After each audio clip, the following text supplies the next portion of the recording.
بسم اللہ الرحمن الرحیم۔ السلام علیکم ورحمۃ اللہ وبرکاتہ۔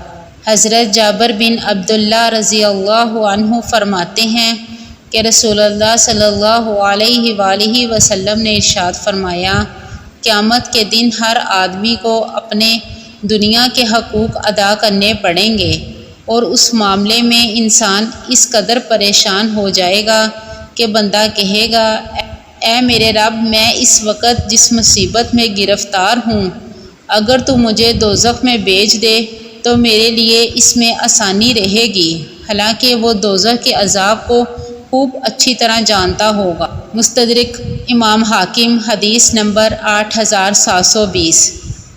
حضرت عبداللہ بن عمر رضی اللہ عنہ فرماتے ہیں کہ رسول اللہ صلی اللہ علیہ وآلہ وسلم نے ارشاد فرمایا، جو کوئی قیامت کا منظرنامہ اپنی نگاہوں کے سامنے دیکھنا چاہتا ہو، وہ سورۃ اذا الشمس کورت اور سورۃ اذا السماء انفطرت اور سورۃ اذا السماء انشقت پڑھ لیا کرے۔ مستدرک امام حاکم، حدیث نمبر 8719۔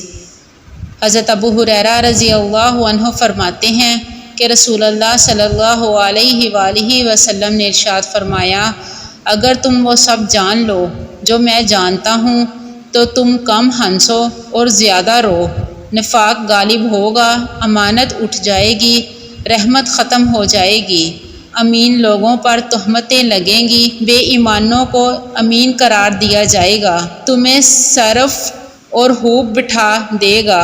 صحابہ اکرام رضی اللہ عنہم نے پوچھا، یا رسول اللہ صلی اللہ علیہ وآلہ وسلم، صرف اور خوب سے کیا مراد ہے؟ آپ صلی اللہ علیہ وآلہ وسلم نے فرمایا، طریق رات کی مانند فتنے ہوں گے۔ مستدرک امام حاکم، حدیث نمبر 8725۔